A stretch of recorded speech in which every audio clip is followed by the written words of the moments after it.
Let's test it out.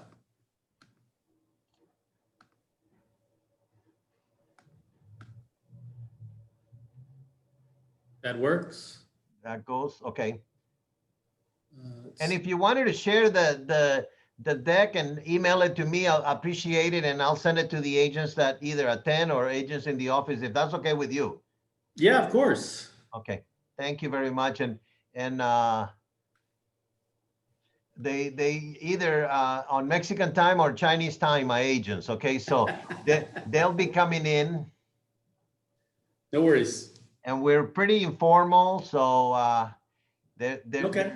they're coming as we speak. So we give them a couple of minutes to join into the meeting. Sure. About how many attendees do you expect? I have no idea. Sometimes we get 30, sometimes we get more than that or less than that. It's somewhere around there. As you, Okay. I did send the invitation to all the agents, and I reminded them this morning via email. Okay. You guys have these classes or training every week or month, or how often do you do it? Well, Coldwell Banker George Realty has the what do we say is we're a recruiting real estate company. We're always growing, and we do have live training, and they used to have this live. We have sales meetings for the Arcadia office on Thursdays, for Puente office on Tuesdays, and for Alhambra on Mondays. And we had them in person, but because of COVID, we are having these meetings now. We call it Lunch and Learn on Mondays, and we have different people. So I appreciate that you came on a Monday. We do have title people. We have eviction attorneys. So sometimes we have CPAs and tax consultants, just to give us a general knowledge to our agents. And then Yeah. on Fridays, we do have training on contracts, training on real estate etiquette and how to present offers and how to negotiate for a full commission. So we do this on a regular basis. So we're always. Okay.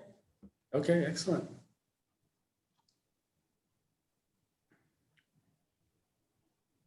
Hey, how you doing, Doug? Doing good. Well, yeah, I'm doing good. Had to see if if I was muted. My mask was muting me. Seminar right now, huh? The seminar's right now. Did you send that link? I sent the link today this morning also. Hello, Tian, Jerry, Michelle, Cody. Hi, how I'll are send you? you again. All my favorite people are here. Hi, everyone. Yeah, look at that. Hi. Hey, Jerry. Hello. How come Cody's not showing her face? Just she's gonna hide like me, huh? I'm shy.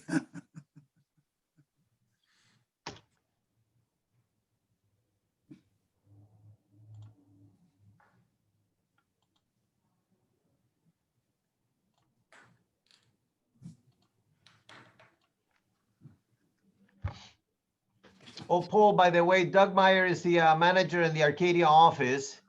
So he did send an invitation to some of his agents. And I just saw that our broker also is joining the meeting. Hi, hi Peter everybody. Camp. Hello. Paul Velasco is going to be the presenter. Hi, Paul. Good morning. Hello. Good afternoon, I should say. Good afternoon. Thank you for coming to talk to us. Of course. Of course. Thank you for inviting me. By the way, he was so wonderful that he allowed me to record the meeting. So we That's will good. be recording the meeting Yeah. and putting it in our library. That's good. Oh, Yeah, better because watch some out of what we our agents say. cannot make it this time, so it will be better for them to have be able to refer to it later, you know? Yeah. Thank you so yeah. much. Thank you so You much. bet. My pleasure.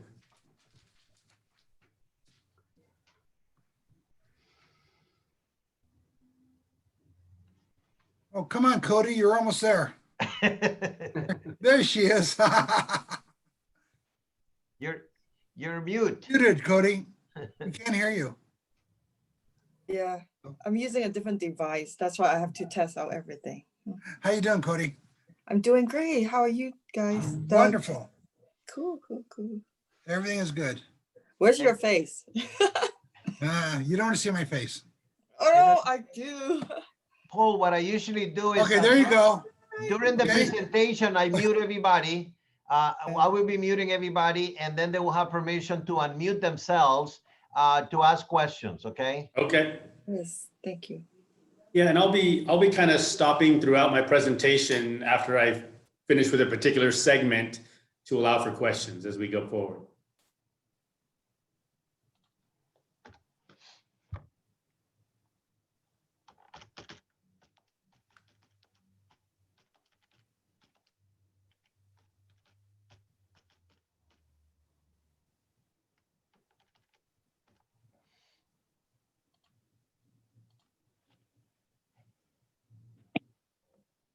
Also, now Miss Alma showing up.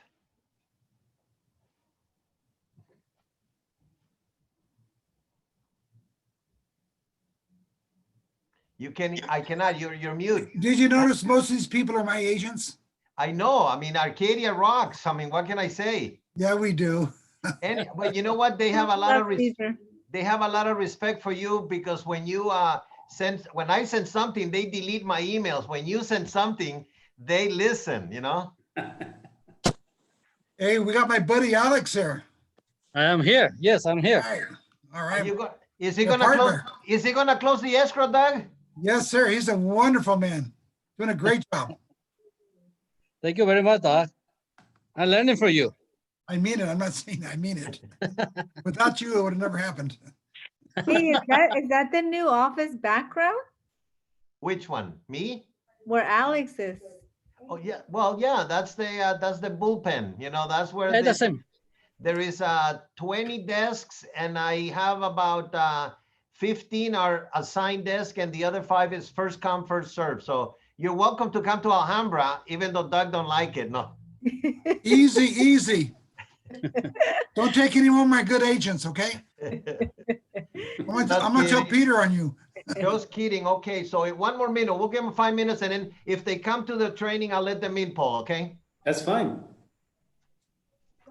So you're Paul. Okay. Well, Alma, if you notice any difference in me because it's Monday, I took a shower. Es que se bañó usted. That's it. That's the only difference. Okay, I took a Yeah, shower. yeah, your face looks cleaner. You look whiter.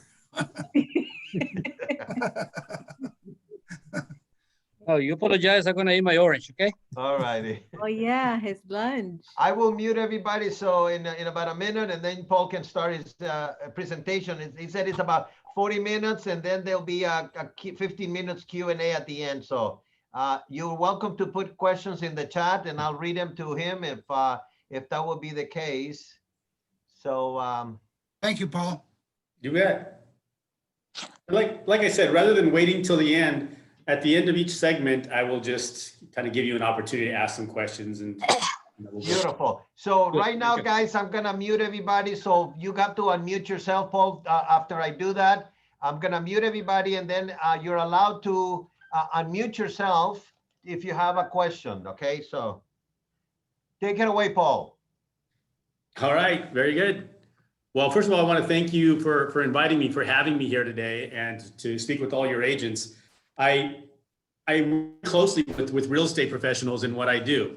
So I'm going to share my screen now and kind of start a presentation for you, my PowerPoint. I'm going to share this information also with Cesar so that I'll email it to you so that you all have a copy of this and you can, if you want to refer to it later. But let me tell you a little bit about what I do. So I'm a certified specialist in estate planning, probate, and trust law. So all I do is trust and estates work exclusively. Estate planning is certainly a big part of that. And that's really, we're going to be covering a lot of that today, what the importance of estate planning, why we do it, as well as some of the most common mistakes that people make when they do estate planning, especially as it relates to real estate. We're going to, I want to relate it to you as much as I can so that, you can help your clients as well to avoid some of the problems that I deal with on a daily basis. So estate and tax planning is a part of what I do, but we also do estate settlements. So when somebody passes away, the estate has to be administered. There's going to be an executor, or if there's a trust, there's going to be a trustee. And that person has the duty and responsibility to take care of settling the deceased person's final affairs and then distributing the assets to the people that are entitled to them. And so what we do is we represent those executors and trustees to make sure that they do their job and carry out their responsibilities. We also deal with a lot of trust and estate related litigation. So when people pass away and their estate is being disputed, either the will or the trust, or there are other problems as it relates to litigation, we get involved now. And we're representing trustees and beneficiaries to sort out the problems and deal with what we can to help maybe hopefully make a smoother transition to everybody. So, and then we do conservatorships and guardianships. So this is all I do. I've been doing this for the last 22 years. We have a firm of about 20 people, and we're dedicated exclusively to this area of practice. We have offices in Downey, Long Beach, Irvine, so we're kind of throughout the Southland. So let me talk to you a little bit about the importance of this. Here's the problem. A big part of what I do is court work, right? And the reason for that is because most people don't do any estate planning. Most people do nothing. And when people pass away, if you have assets in your name and you don't have any planning, it's going to go through the probate process. You've probably all heard of that and are familiar with it. We're going to talk a little bit more about that in detail today. But most people are going to go through that process because most people don't do anything. But there are some times when people do try and attempt estate planning. And unfortunately, because of the way they do it, it's done wrong.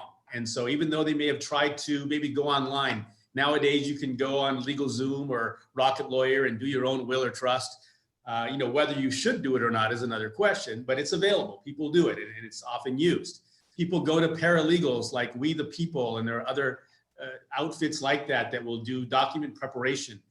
The problem is that all these documents that are being done, you don't know whether or not you're doing them correctly or whether or not the paralegal is doing them correctly. The only way that you're going to find that out is when the documents are needed. And when is that? When somebody passes away, somebody dies, and now we bring out the trust and the will and to see whether these documents were done correctly. And often they're not. Often there's mistakes, there's problems. And so we end up now having to go to court to deal with all these problems, to either correct the mistakes that were made, if we can even do that, or deal with the fallout, the litigation that's happening. Sometimes these documents are done where there's ambiguities, it's not clear what was intended. And if you interpret it in one way, it's gonna help or benefit one side of the family. And if you interpret it another way, it may help somebody else. And so now everybody lawyers up and it's a big fight in the court. And so now when people thought that they were saving money by going on LegalZoom or going online and doing it themselves or going to a paralegal instead of an attorney, now they're spending not thousands, tens of thousands of dollars dealing with the problems. So this is what I want to get across to you is it's important to do estate planning, but not just do it. It's like anything else in life. If you're going to do it, you got to do it right. And so we're going to talk a lot about today. You're going to see some of the issues that I deal with, some of the most common mistakes that people make in estate planning that cost their family thousands of dollars. So hopefully you'll be able to avoid that for yourselves and for your clients. All right. So let's just talk about what are the goals. Why are we trying to do estate planning? I'm going to go through this quickly because I want to leave more time for some of the meatier things. But the most important goal of estate planning is just making sure that you get to leave your property where you want it to. You get to decide where your property goes when you pass away. If you have assets, you have property, you have accounts.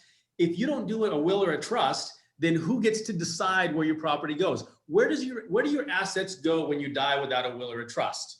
Well, whether you know it or not, each of you, if you haven't done a will yourself or a trust, the state of California has done that for you. So in the probate code, it says when somebody dies without a will or a trust, these are the people who will inherit from you. Well, why would you leave that up to the state? Why should the state get to decide where all your assets go? You should get to decide that. And the only way you can do it is by setting up your own trust or will, by doing estate planning. So that's the number one goal, making sure that you get to decide where your assets will go when you pass away. The other thing is making sure that the people who receive those assets get it in the right way with the appropriate timing, right? So if somebody were to pass away and were to leave their property to grandchildren or minor children, the likelihood is that by the time we pass away, hopefully our children are going to be older now and have families of their own, and age won't be an issue. But there are many situations in which people pass away and there are young beneficiaries who are now inheriting from them. There's minor children, right? So in California, the age at which a young person is able to control their own financial affairs is 18. So if somebody passed away without a will or a trust, and now everything's going to their children, and those children get to receive it all and to control it themselves at the age of 18. I don't know if you've seen an 18-year-old with a bunch of money at their disposal and what happens to it, but I have. I've dealt with it. I've seen it. It's a very sad situation. Most of the time, that money does not last very long. It's gone because of their immaturity, their irresponsibility, the influence of other people in their lives, family members, sometimes so-called friends who are all looking for a handout. And before you know it, that money's just gone.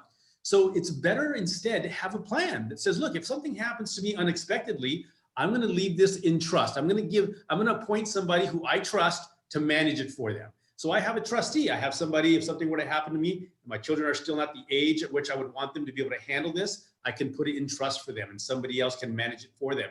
Invest it wisely, use it still for what they may need, but instead of buying a Maserati, because that's what they want to drive, we're going to get a Honda instead. So in other words, we're going to have somebody in place that's going to make better decisions for them until they reach an age where they can do that themselves. What age is that? Well, you get to decide that. You get to decide the age at which you believe it's better for a child to be able to have control of their inheritance if something should happen to you. 25 to 30, 35, in that age range is what most people pick. And then you get also, in addition to choosing the right age, you also have to ensure that if somebody is receiving government benefits, if you have beneficiaries, children or parents, or somebody who's on SSI or Medi-Cal or disability, what people don't understand is that if they receive an inheritance from you, often, depending on the type of benefits they're receiving, they will be disqualified from receiving those benefits. So there's a way to actually set things up to ensure that they won't be disqualified. You can set up in your trust what's called a special needs trust. That's for beneficiaries who are receiving government benefits. They can still inherit from you as long as it's in this special kind of a trust that allows them to still qualify for their benefits and receive an inheritance. But that has to be specifically designated in your estate plan. So if you pass away without having a trust or a will, and this goes to them by intestacy, they get a share of your estate, often they will be disqualified from receiving government benefits anymore. And that could be a big hardship for them. So important to plan correctly when it comes to government benefit planning. All right, so those are two main goals: leaving the property to where you want it to go. You get to decide the age and the timing and the appropriate manner to distribute to them by putting it in a trust. And you get to choose the person who gets to control your assets. You have an executor, right? If somebody passes away, remember I said you have to have a trustee, a successor trustee, or an executor who will step in to manage things. Well, who gets to do that if you don't pick somebody? If you don't have a will or a trust or an estate plan that says, this is my trustee, this is my executor, who gets to do that? In the probate code, again, it sets an order of priority. These are the people that have priority to control your estate when you pass away. I will tell you, often if there's no plan in place, this is the very first fight in court. The very first fight is who gets to be in control. And often that's a fight from the beginning. Everybody lawyers up and because they don't trust one another, and now they're filing competing petitions to be appointed. And that costs thousands of dollars, right? So if instead you have a will or a trust that says, these are the people who are going to be my executor, then that fight is not there anymore. That takes it out of the dispute in the court. All right, so choosing the right person. By the way, what a lot of people don't understand too is that choosing the right person is important in this case. You think about it, you pass away, you're putting somebody else in charge to carry out your wishes, to settle your final affairs, pay off what they need to pay, and then distribute your property in accordance with your wishes. So it's important that you choose the right person to do that. You know, one of the big areas of litigation that we deal with in trust and estate litigation is fiduciary litigation. That is going after trustees and executors who are not doing their job, who are sometimes misappropriating trust assets. They're stealing or taking money that doesn't belong to them. Maybe they're just mismanaging the estate. Often I get calls from beneficiaries saying, look, you know, my mom died a year ago, 2 years ago, and my brother's the trustee. He's not doing anything. He's not giving us any information. He's living in the property and, you know, not paying rent. What can we do? And so we end up now having to get involved and deal with that situation and file petitions with the court to get that person removed. You're not going to do the job. We got to get somebody else in there. And again, thousands of dollars it's going to cost if that happens. So it's important from the beginning that you choose the right person. Think about the qualities that you would want in a person like that: honesty, integrity, somebody who's fair-minded, somebody who gets the job done. You don't want procrastinators or dictators in that position. We want somebody who's going to get along, who's going to share information, who's going to be an open book and be disclosing the information that they have available to them so that the beneficiaries are aware of what's going on. So all of that will be important. Choosing the right person is the third goal of estate planning. You get to do that if you do your own estate plan. If not, it's going to be a fight in court often. And the final goal of estate planning is maximizing what you're going to ultimately pass to your beneficiaries. If you don't do estate planning, then a lot of the money that would otherwise go to your family is going to end up in the hands of, in the court, attorney's fees, executor fees. So all these additional fees that will add up. If instead you have an estate plan that allows us to minimize those costs, to avoid probate, for example, and avoid the problems that come with not having a plan in place, then that money can go to your family instead. So maximizing the amount that passes to your family is another goal. So that's what we're trying to accomplish by doing an estate plan. So what are the documents that people choose? What are some of the options that people have to do estate planning? Well, one of the things that people choose, you may not think of it as an estate planning tool like a will or a trust, but people do use it this way, and it's called joint tenancy. You all know what joint tenancy is. Joint tenancy is simply a manner of holding title to something. So you can hold just about anything in joint tenants. You can hold, of course, real estate, as you know, bank accounts, investments, stocks, just about anything can be held with that joint tenancy designation. And of course, the most common feature, most important feature of a joint tenancy is the right of survivorship. And that's why people use it. People use it instead of a will or a trust because they think, okay, if I just add my child or children to the title of my property, then when I pass away, it'll automatically pass to them because that's what joint tenancy does, right? So if you have 3 owners of property who are joint tenants, mom adds her 2 children, mom dies, and automatically by right of survivorship, it goes to the surviving joint tenants. So there's no will that you need. It's not going to go through probate. So it's something that's easy. You don't need an attorney. You just get somebody who can add somebody, a paralegal to add somebody as a joint tenant to your property. And it's a very common thing. People do this all the time. Often, as you also know, when husbands and wives are buying property, when they're buying real estate, the most common way to take title, even to this day, is still joint tenancy, right, with right of survivorship. So I'm going to tell you why joint tenancy is the worst way to take title to anything, the worst way. I'm going to tell you in the context of cases that I've dealt with where joint tenancy was the problem, all right? So let me start by giving you some examples. All right, so what are the problems with joint tenancy? The first one is here's a case that I dealt with. A client came to me once. Her husband had recently passed away. She had 2 sons, and she was concerned because she was not in good health either. She was concerned that if she passed away, she was going to, the property was going to go through probate. That's what she had heard. So what happened was, this was before she came to me actually. So what happened was her husband passed away. She spoke with a friend who referred her to a paralegal, and the paralegal said, yeah, we can do a quick claim deed to add your children to the title of your property. And that's what they did. So they prepared a deed, added the children to the title, and then she recorded that. About a year after that, one of her sons, was involved in a motorcycle accident. It was a very tragic thing, but he was involved in a motorcycle accident and he was left in a vegetative state. He survived the accident, but now he was no longer capable of making decisions for himself anymore. So the problem, of course, is that he's on title to her property. She can't do anything with it. She can't refinance it. She can't sell it. So what is she going to have to do now? This young son did not have any power of attorney or anything like that gave her the power to deal with anything. So now what she had to do was and this is when she came to me, she had to establish a conservatorship. So a conservatorship is a court proceeding by which somebody is appointed to have power over your assets. And that's what she had to do. Now, conservatorship happens in the same place that a probate happens. It's often referred to as a living probate because the same proceedings have to take place. And now the court's going to appoint somebody, in this case, the mom, to be able to have control over her son's financial affairs so that now she can sell the property.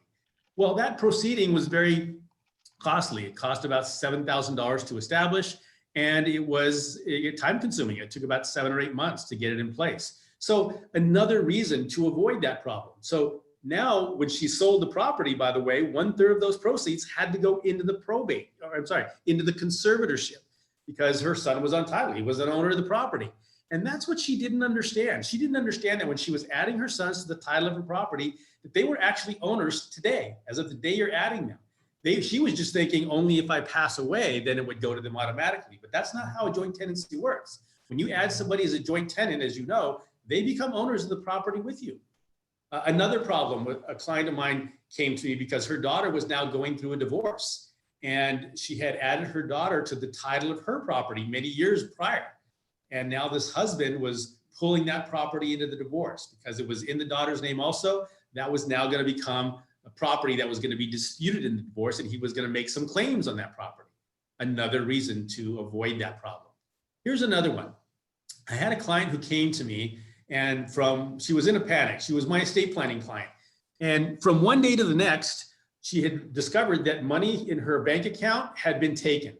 Over $100,000 had been withdrawn from this account. Initially, she thought she was the victim of fraud, but it turned out that way. What happened was we got involved and we found out what happened. So she had added her son as a joint owner on the account. She added her son as a joint owner. Now, he didn't take the money, but what happened is sometime after she had added him, his creditors found this account. He had been sued a couple of years prior to this. He had a judgment against him. And so those creditors found this account. We still to this day don't know how they found it because the Social Security number is associated with the client and not with her son, but they found the account and they were able to now execute a levy on that account.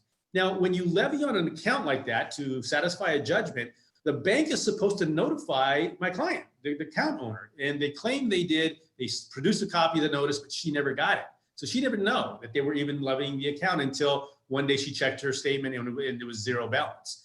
So we ended up getting involved and we got most of that money back for her because we were able to show that it was not the son's money, but some of that went to satisfy the creditor to settle the matter. And then she had to pay our fees. So fortunately, she didn't add her son to the title of her property because she was going to do that too. She didn't. And if she had done that, then that judgment would have attached to her property also. So you can see that when you add people to the title of your property, whether it's your children or anybody else, their problems are now going to be your problems. Okay, so a reason not to do that. I've also dealt with this situation many times. In fact, I'm dealing with 2 cases right now and many in my career where parents added their children to the title of their properties, again, for convenience, to avoid probate, or maybe to qualify for a loan. And then some years later, when the parents go to call it back because of some falling out or there's now some disputes, the child is not giving that property back to them. We've asked them, can you please sign this deed to put it back in your parent's name, and they're not doing it. So now we're left with a dilemma. Does a parent have to sue their own child to get their property back? And unfortunately, the answer is yes in some cases. So another reason, do not add your children to the title of the property. Understand that there are some situations in which you're going to do it for financing purposes to qualify, but best to get that done, get it back into your name after the refinancing if possible. The other thing, here's the last thing I'm going to tell you about joint tenancy. It's with respect to husbands and wives taking title as joint tenants when they purchase property together. So this has to do with a tax issue, a capital gains tax. So let me before I tell you about the problem with my client, let me set it up a little bit and tell you, just kind of explain some basic concepts about this. So as you all know, when you sell a property, if I buy a property, let's say I buy an investment property and I pay $200,000 for it, and I'm going to sell it 5 years later for $500,000. So if I'm going to sell a property that I purchased, I'm going to pay a capital gains tax, right? And the tax is going to be the difference between what I paid for it, called my basis, and what I sold it for. So that difference is my gain. Now I'm going to pay capital gains taxes. So basis is important when you buy a property, the concept of tax basis. So if instead of selling it, however, I give it to my daughter at my death, let's say in my trust, I leave it to my daughter and she gets the property at my death, so I didn't sell it. What is the basis in her hands? She didn't pay for it. So what is her tax basis? Well, she gets a stepped up basis. So when you leave property to somebody at death, you get a stepped up basis. So instead of when I pass away, if she now receives this and she gets a full stepped up basis to the date of death value, which is $500,000, she goes to sell it the next day, she will have zero gain, right? Basis is 500, she sells it for 500, no gain, no capital gains taxes. So getting a stepped up basis at death on real estate is important. Now, what about husbands and wives? If husbands and wives hold their property, the IRS says that if you can show that it's community property, then the surviving spouse gets a full stepped up basis when the first spouse dies. So again, surviving spouse, you buy property together, one spouse dies, the surviving spouse, if it's community property, gets a full 100% stepped up basis on that property and can sell it without capital gains taxes, okay? So what then is that happened? What happened to my client? So my client came to me, she was referred by a CPA and she was gonna sell her property. Now, her and her husband had owned this property for many years. For more than 50 years, they'd owned this property that they purchased in Rancho Palos Verdes. It was their residence. They bought it many years ago, 50 years ago for $150,000. It was now worth several $1 million. And her husband had died 1 year prior to her coming to me. And she was now gonna sell the property and go live with her daughter. And she wanted to know, am I gonna pay capital gains taxes? So I said, well, it depends. Let me take a look at the title and we'll see. So we pull the title, and how do you think it was titled? Joint tenants, right? Joint tenants. Unfortunately, the IRS does not recognize joint tenancy property as community property, even though the state of California does, right? If they were getting divorced, they acquired this property during the marriage, it's community property, it's 50-50, you split it. But the IRS is not bound by state law. They don't have to listen to what the state says. They're saying, prove to me that this is community property. If it doesn't say that on title, then show me some agreement that you're holding title as community property. Otherwise, this joint tenancy designation does not give you a 100% stepped up basis. It only gives you 1/2 step up. The deceased spouse's half gets stepped up, but the surviving spouse's portion in a joint tenancy deed remains the same. So now when she sold that property, she had to pay several $100,000 in capital gains tax, all because it was joint tenants as opposed to community property. You can see that there are some, big consequences that happen when you don't title properly correctly. So look, I'm not telling you to go tell your clients now, hey, you've got to hold this as community property. That's not your job. Your job isn't to tell them that. In fact, if you do, you could potentially subject yourself to claims later, as you probably know. But they do ask you, right? And so now, if they're coming to ask you how they should take title, number one, it tells you they don't have a trust. And if they're going to own real estate, they need to have a trust. So you should advise them of that. And secondly, if they're thinking about leaning towards joint tenancy, maybe you should refer them to an attorney who can tell them, who can advise them. Maybe there are better ways to take title. But it's not your job to say, don't do this or don't do that, but to recognize the problem. And now hopefully you do, and we can avoid those problems for clients. Okay? So that's the problem with joint tenancy, some of the problems. And I'm just telling you just a few of the many problems that come about when joint tenancy is an issue. All right. So let me see, I guess maybe I'll stop here and ask if there are any questions. I have a quick question. Yeah. In regards to the first section that you talked about, you said to have someone appointed, and you said that what if that person isn't doing their job?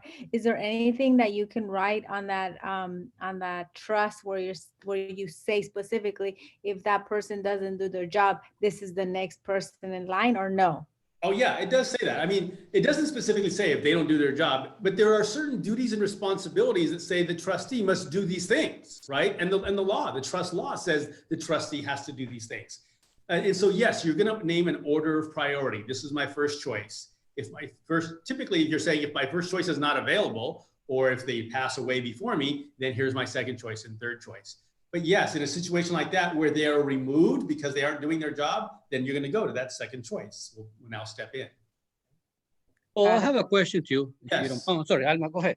No, I'm done. Okay. The person choose to do the work, is any fee involved that they have to be charging for do that job they need to do? Yes. So they're entitled to compensation, right? They're entitled to compensation for their services. So yes, they are entitled to compensation. Typically, it's about 1% of the assets. If it's $1 million estate, they're entitled to get compensation in the neighborhood of $10,000, something like that. So yes, they are compensated for their services most of the time. Okay. All right. Paul, I've got a question. Yeah. Okay, so if somebody has two people as joint trustees, Yes. successor trustees, whatever, and you don't have the confidence in one of them as far as financial or ability that you had at one time, can you switch with that person, or can you add a third person, or what problems does that entail? Well, you mean, like if I created my trust and now I named two people together and now I'm thinking of changing my mind?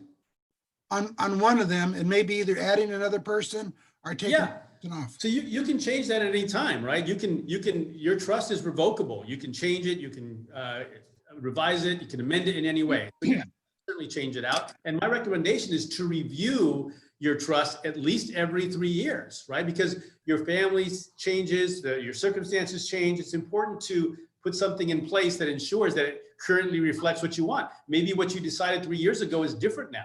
So it's important to review things at least every few years. Is it unusual to have three successor trustees working together? My recommendation is to avoid 3. I mean, 2 is better. Certainly checks and balances. There's advantages and disadvantages, but having 2 is better than 3. When you have 3, it's number one, it can be inconvenient, right? If the trust requires all 3 parties to sign, now they've got to go to the bank together and open up accounts. They've all got to sign all the documents to sell real estate. And usually you can get the benefit of what you want having co-trustees. In other words, like checks and balances, not having just one person in control, by just having 2. A third person really typically doesn't add anything. Now, the most common situation when people have 3 is they have 3 children and they don't want to put any 2 in control. They want to make all 3 of them together to deal with the administration. In that case, if that's what they want to do, then that's fine. Okay, thank you, Paul. You're welcome. Well, one more, I Yes. apologize. On the joint tenancy, let's say husband and wife. Uh-huh. Now, do the one of those, either him or her, can appoint it in case if something happened to me, it goes to my sister, it goes to my, can that be done on the joint tenancy? No, I mean, you cannot do that on a joint. That's another reason why it's not a good estate planning tool. I see. You can do that in your will or your trust. You can say, hey, something happened to this person, I leave it to the next person. You I can't do understand. that in a joint tenancy deed. You have to add them to the title, right? To do that. The only Okay. people that can be on a joint tenancy deed is people that you're adding to the title. And a joint tenancy deed cannot have like 50% to this person, 25 and 25. If you have 3 people on title, they each own 1/3. You have 4 people on title, they each own 25%. Cannot change the interests. So as many people as on title, that is the number, that is the amount of interest that they have, right? Okay, thank you. All right. So, I have a question. yes, I have a question. Yes, Paul. Okay. The husband and wife holding the joint tenancy. The husband is in capacity, so Uh-huh. the wife is holding the conservatorship right now yes, for her husband. yes. So since she has the conservatorship, can she add their one son into this joint tenancy? No, Because she already have a conservative from her husband, she can make a decision for him. So, well, she could do that, but she would have to seek permission from the court to do that. oh, I see. Yeah, Yeah. and it's not, I mean, I would need to know exactly the circumstances, but it's probably not the right answer. You Oh, don't I see. do that. You better to do an estate plan, a trust now, right? And as conservator, she can sign a trust for him. So now they can Oh, trust to leave it to the son later. I see. Okay, so probably the doing trust is better for them right now because Yes, her husband has the marriage and he has 2 other daughter. So okay, yeah, well, so that's gonna be, a complication now because yes, you may want to just wait if he passes away first, because Mhm, of tenancy designation, it's all going mhm, to her. yes, and then she can Then make she'll own it decision. and she'll be able to do with it whatever she wants. The I court's see. issue is that we don't know who's going to pass away first. What if Uh-huh. she passes away first? And it all goes to him, I see. So Okay. you don't know. And those are issues that we can discuss, particularly with that particular client. I see. Thank you. You're welcome. All right, so let me move on. All right, so we talked about problems with joint tenancy. What's next? The next is what other type of option is there besides joint tenancy, which is not really a true estate planning option for the reasons I said earlier. The other option is a will. Everybody knows what a will is. A will simply says, hey, when I pass away, these are my beneficiaries. I'm leaving all my property to these people. In a will, you get to designate your executor also. So a will accomplishes two of those purposes we talked about, making sure that you get to pick your beneficiary and you get to say who's going to be your executor.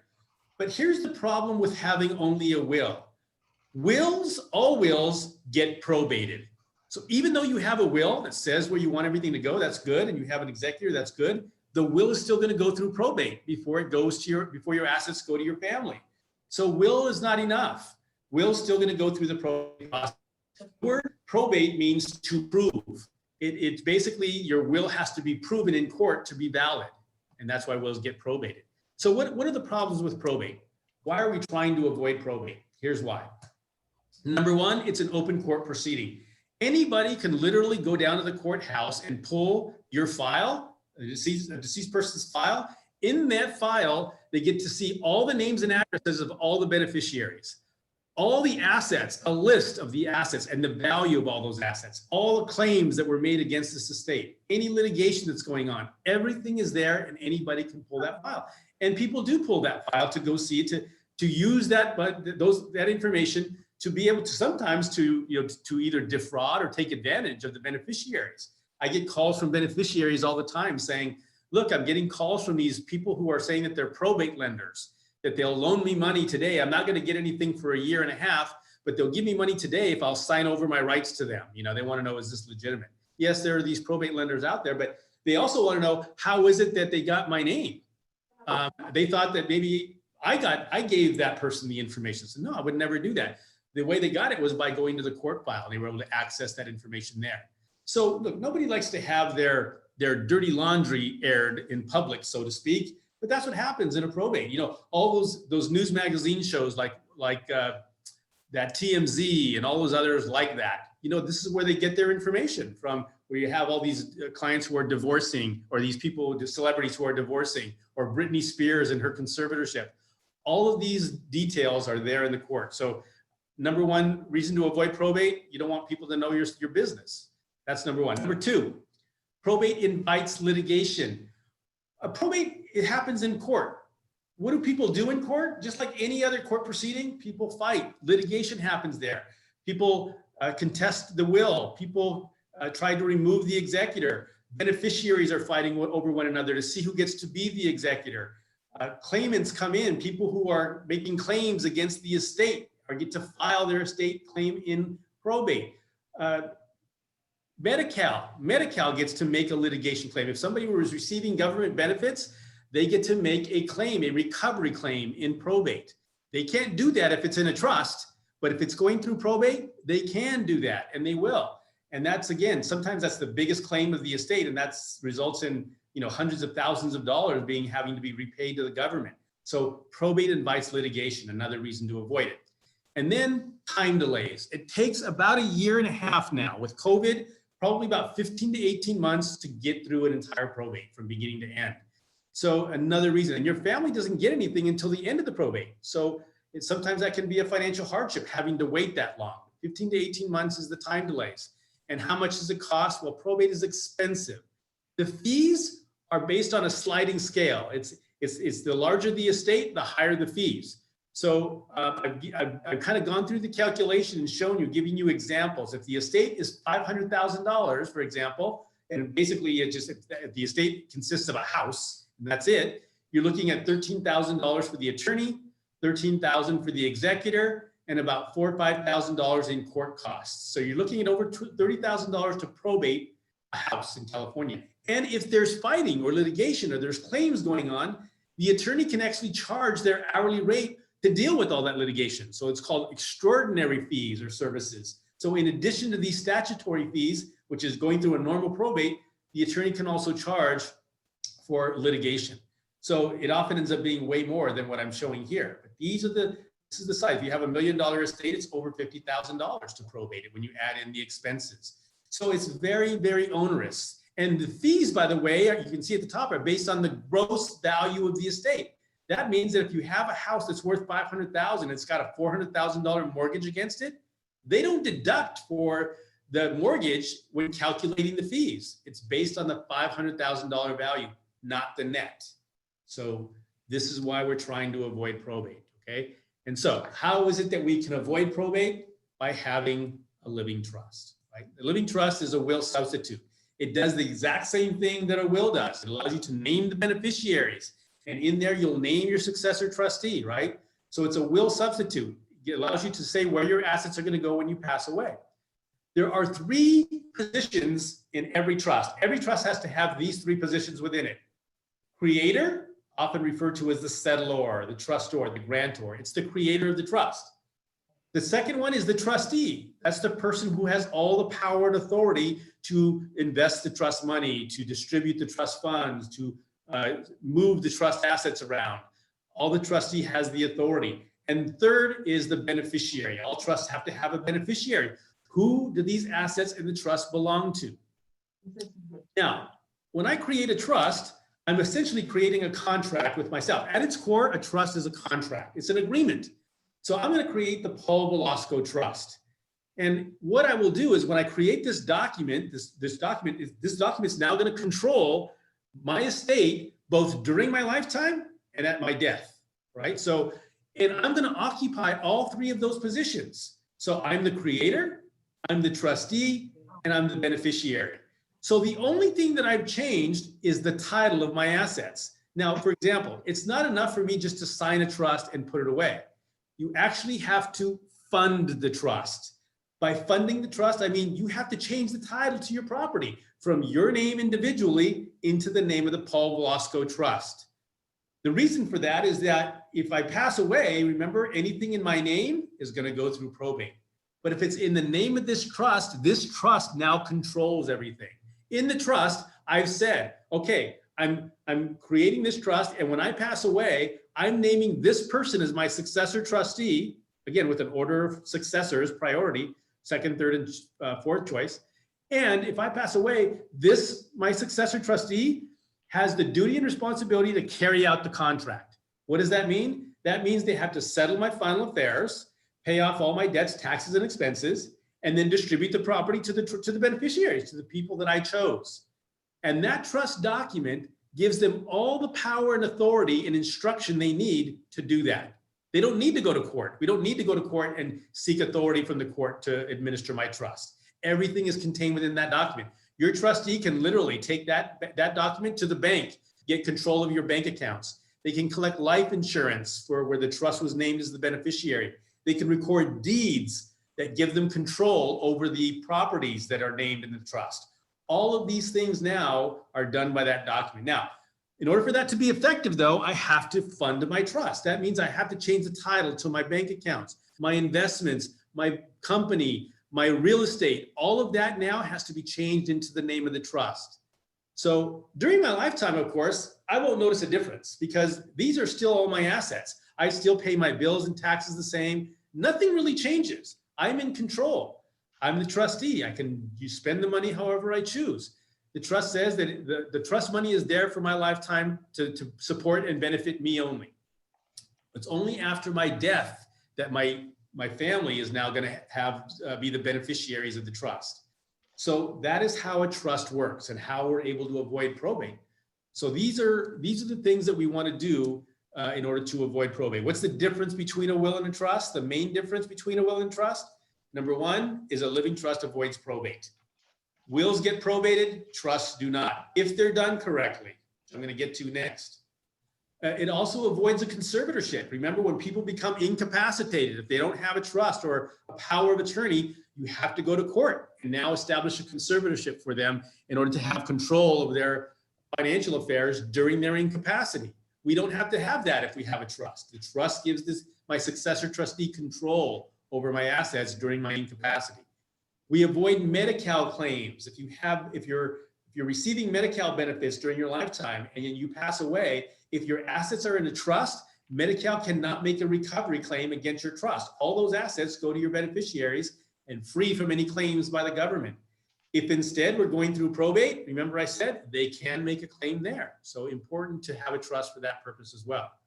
The other thing is that it limits creditors' claims. People trying to make claims against your estate. Much more difficult to do that where they don't have a court where they can file those claims. So when you have a trust as the owner of the assets, it's much more difficult for creditors to get paid. So it limits creditors' claims. And then a living trust has privacy. When you pass away and you leave your assets to your beneficiaries, we don't get to, the whole world doesn't get to see what you have. There's no, it's not filed with the court. They don't get to go to the courthouse and pull that file and see what you have like they can in a probate. That's a private document. Only the beneficiaries and the trustee get to see what you had and where it's going and the names and addresses of all the beneficiaries. Nobody else gets to see that. So a living trust has a private administration. All right, so that's the basics. These are the basics that I wanted to convey to you about the importance of estate planning, of doing it right, of avoiding probate, the reasons why. All right, so I'm going to stop for a second, take a few more questions, and then I'm going to move on to the next segment. Is everything clear? Oh, Yeah. oh, this is Peter Kim. Hey, Peter. You said that they will limit the creditor's claim. Maybe Yes. explain a little bit to the. Yeah, let me tell you. So what happens is this: when you're going through probate, the executor of the estate has to notify, is required to notify all known creditors that there's a probate going on. Credit card companies, automobile companies, hospitals and doctors, anybody that was owed money and the executor is aware of it, they have to send a notice to everybody so that they can then make their claim. And creditors have 4 months in the probate in which to file a creditor's claim. If they file the claim and the claim is legitimate, they get paid, okay? Now, creditors are still entitled to get paid from a trust also, but there is no requirement that the trustee notify anybody, right? The trustee doesn't have to notify anybody of this. And there's a drop dead 1 year statute of limitations on a creditor's right to receive their money. So what happens is this: here's what I often tell my clients who are trustees: notify the banks, the credit card companies and hospitals, whoever, that there is no probate. There are no probate assets from which to make claims against this estate. 99% of them, 99.9%, just write it off. You'll never hear from them again. And so no claims. Now, let's say that someone do try to pursue them. Well, in order for them to establish their claim, they would actually have to sue the trust in order to get paid. Well, nobody does that. Nobody ever files a claim against the trust. It's just too much work. So obviously, depending on the size of the claim, most financial institutions are going to write it off. Even hospitals and doctors, they're just let it go. So that's what I'm saying. It's just much more difficult for creditors to collect against a trust. Can they, if they were persistent and pursued? Yes. But otherwise, they're all out of luck. If a year goes by and they haven't filed a lawsuit against the trust, they are out. They can never make a claim after that. Okay, Paul. Now, what if the grantors are still alive, and the creditor can sue them anytime personally? No question. Yeah. Many people think that having a living trust is, avoids creditors' claims, and it does not. No, it's as if it was in your individual name during your lifetime. When it's a revocable living trust, there is no creditor protection. That's right. Okay. Just All right. I want to clarify that. Yeah. No worries. All right, let me get back to my presentation. All right, so let's talk about what are some of the most common mistakes that people make.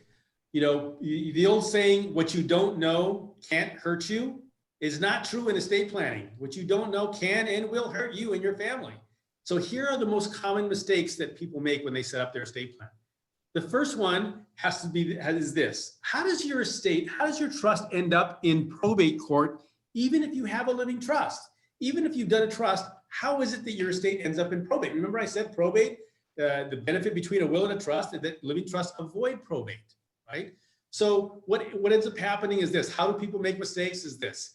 So remember, the primary purpose of the living trust, it's a will substitute. It allows you to name your beneficiaries and to avoid probate.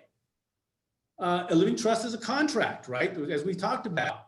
But the trust is only effective when you have assets in the trust. In other words, remember I said it's important not just to sign the trust and put it away, but you actually have to fund it. Think of the trust as a big box that you created. And if you don't put anything in that box, when you pass away, that box is empty. There's nothing for the trustee to have control of. There's nothing in there. So you have to put your assets in the trust. And this is the step that many people miss. Many people who go to LegalZoom and paralegals fail to properly fund their trust. They forget to change the title to their assets in the name of the trust. They forget to change their accounts into the name of the trust. They pass away and those things are just in their individual name. The trust has not been properly funded, right? And so if it's not properly funded, then it's a ticket to probate court. Because what happens is this. So when you do a trust, there are other documents that you create as part of your trust. One of those documents is a will. So even though you do a trust, you're also going to do a will. So if I do the Paul Velasco Trust, I'm also going to do the Paul Velasco will. Now, why would I need a will if my trust already takes care of where everything goes? The will is the backup document. The will says at my death, if I pass away and there's anything in my name because I inadvertently left it out, then at my death, I leave all those assets in my name to my trust, right? It's called a pour over will because it pours everything into the trust. It's a catch-all. So that's a good thing. We want to catch things that were inadvertently left out. But what's the problem with relying only on the will to do that? What did I say happens to all wills? Wills get probated. So here's the problem. Yes, you have a trust. The trust is empty. You've got to now use the will to get those assets into the trust. You have that. But first, the will's got to go through probate. And then those assets will end up in the trust. Well, there's got to be a better way. And there is a better way. There's a way that we can avoid this. There's a case that was decided back in 1993 called the Estate of Hegstead. This was a case in which a gentleman did a trust. He created his trust and he put most of his property into the trust, his real estate. But there was one property that he inadvertently left off. He didn't formally change the title into the trust like he had with the others. So what was going to happen? Well, he had a will, a pour over will, and the attorney would normally going to have to probate that will to get it into the trust. But instead of doing that, the attorney, instead of filing a petition in the probate court, the attorney filed a petition in the trust court and made a new argument for the first time. The argument was, hey, Your Honor, we have Mr. Hegstead here who did his trust, and we know that his intent was that all of his properties were to be in the trust, but he inadvertently left one out. We want the court to construe Mr. Hegstead's intent. We want them to look at what he intended to do and give us an order that says, yes, it's part of the trust because that's what he intended. Now, how do we know that's what he intended, that he intended to include that property in the trust? Because at the back of the trust, Mr. Hegstead had signed a schedule of assets. He had a list of all the property at the time he was signing the trust that he intended to be part of the trust. So the attorney made the argument, Your Honor should look at that at the back of the trust, at that schedule of assets, and give us an order. Construe his intent that yes, this was supposed to be part of the trust and avoid probate. So guess what? The court did. The court granted that petition and set a precedent that as long as the court can tell what was intended with this trust, then the court can make an order putting it in the trust without probating it. So now that happened 27 years ago. So that set a precedent that we can use in the future. So your trust can take advantage of it, but only if it has the right provisions. So what should every trust have then after that case? What should every single trust have in order to avoid a probate later? Should have Protection of to include the Hag. Exactly, should have a schedule of assets. So let's see if, I'm gonna try and show you something else here. No. See if I have another screen that I can show you. Let's see. Paul, while you're looking, I have a question on the chat box that says, I have a question for people dealing with assets that goes beyond the US. Would a living trust created in California be able to have an umbrella over assets in other states? And what about internationally? Other states, yes. International, no. You've got to do, every country has their own laws of succession. So whatever assets you have in that other country, you need to do your estate planning there as well. But what about if I have a property in New York and I do my estate here, my living trust in California? Does the And state all I have to do is create, if it's real estate, all I have to do is create a deed that transfers the property from my name in New York to my trust. And so now the trust owns property in New York or Illinois or any other state that you have property. So yes, you would have to fund your trust properly by putting those assets into the trust. Yes, a trust in California can own property anywhere in the United States. Puerto Rico, Hawaii, Alaska. Yes, but not other countries. Okay, got it. Okay. All right. Statement of intent. This is what every trust should have. I do a statement of intent in my trust that says, look, one of the main purposes of this trust is to avoid probate. And so I intend to keep all of my assets in my trust when I create it. But if I make a mistake, if I inadvertently leave something out, I want the court to issue an order like they did in that case, the estate of Hegstad. I cite the case right here. I'm telling the court, give me the same result as that case if I make a mistake and something's left out. Excuse We me, Paul. can't see, we can't see your, we can't see your Oh, you letter. can't see it. Okay. Yeah, I'm sorry. I'm not sure what the problem is, why I can't share that with you, but I'll share that with you when I'll give it to Cesar, okay? Okay. All right.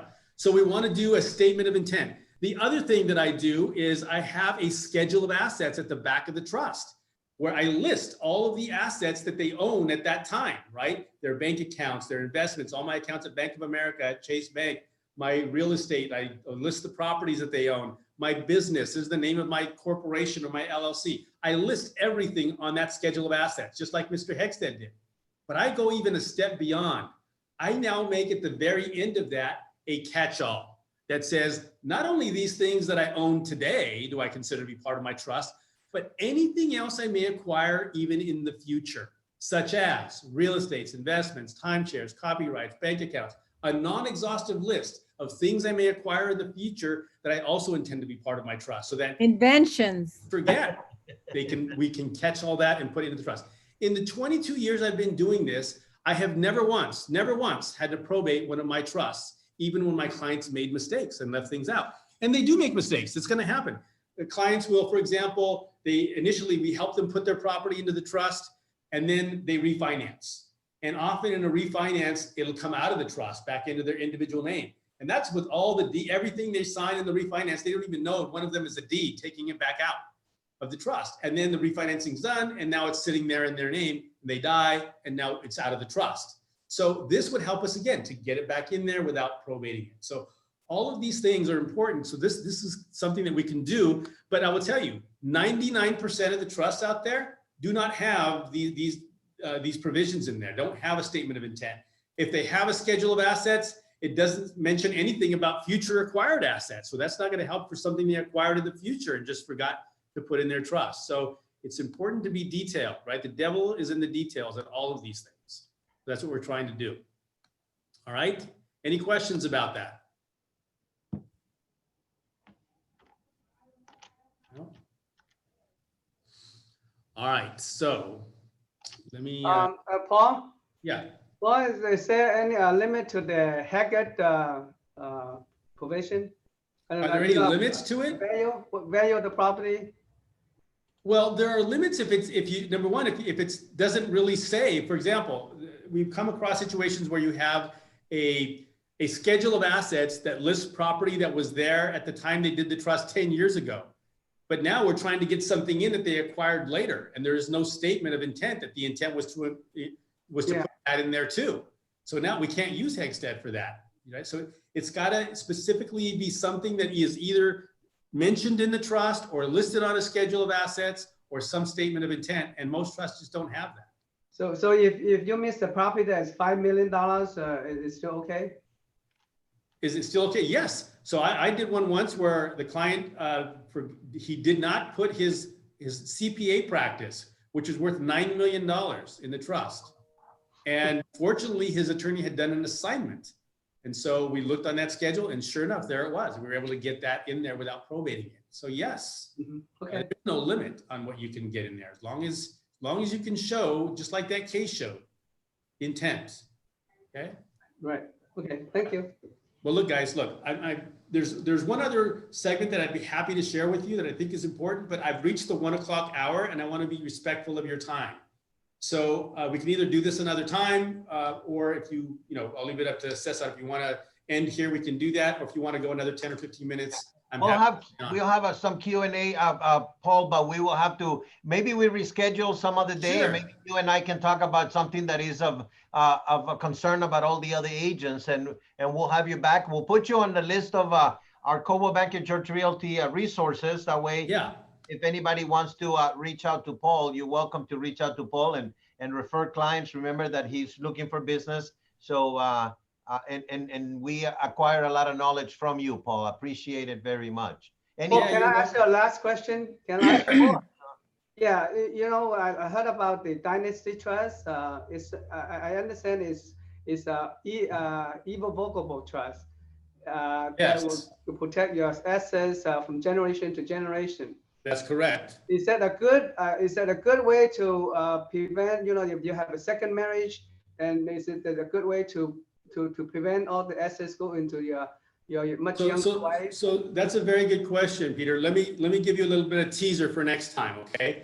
So a couple of things. Number one is that, you know, the second mistake that people make is this is husbands and wives who are putting their estate plan together, choosing the wrong type of trust for their family and financial circumstances, because there's not just a one trust, one size fits all. There are different ways that a husband and wife can structure their trust depending on their family situation. What if they have a blended family? They have children from different marriages, and they want to make sure that if the one spouse dies, the survivor can't just leave everything to their children and cut out the deceased spouse's children. So there are these questions, right? I'll go through the case study with you and then talk to you about what type of trust. This answers these questions. What happens with your trust when the first spouse dies? Can the surviving spouse change the trust? Can they cancel the trust and start a new trust? Can the surviving spouse just use and spend whatever the assets are without restriction? Can the surviving spouse, if they remarry, leave this all to a new spouse? All of that depends on the type of trust that they chose.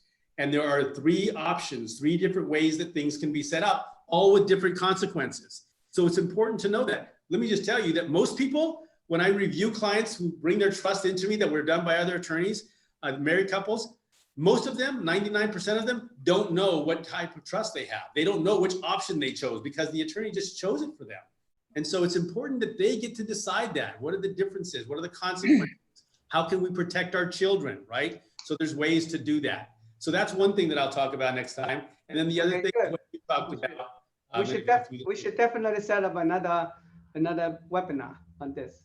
Yes, yes. How about that, Cesar? We'll keep it up. Yeah, we'll try to set it up and some other time. We'll invite Paul to come back and give us some other ideas.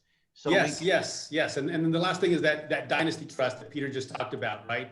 Yes, you can leave things in trust to your family, a dynasty trust. So instead of giving them an outright distribution, it can go in trust for them and protect them in the future from divorce, from creditors, from probate. So there's ways to set up for your children that ensures that if they get divorced later, that their spouse isn't going to take half of it. That if they get sued by somebody, that a creditor is not going to be able to attack that trust. Yes, there's ways to set things up for your children. Again, we can talk about that next time. Okay, good. Looking All forward righty. to that. Okay, Paul, on behalf of Coldwell Banker George Realty, thank you. You're welcome. It's a pleasure meeting you, and Thank you. Here. because I've never met you before, so I'm glad that we had that mutual friend to introduce each other. And Yes. that's how life goes, guys. You introduce somebody, and that person introduces somebody else. It's called networking, and that's how you guys make more real estate sales, by meeting people, by referring people to good qualified CPAs, good qualified attorneys. You don't be the plumber, you don't be the inspector. Whenever you need a specialty, you recommend it to a person that is going to take care of your customer. So once again, on behalf of Coldwell Banker George Realty, we thank you, Paul, and we'll see you again. Okay. All right, I look forward to it. And I'll send my handout to you with all this information so that everybody can have a copy of that, okay? Good. Wonderful. Thank you. Thank you, Paul. Thank you. All right, you're welcome. Take care, guys.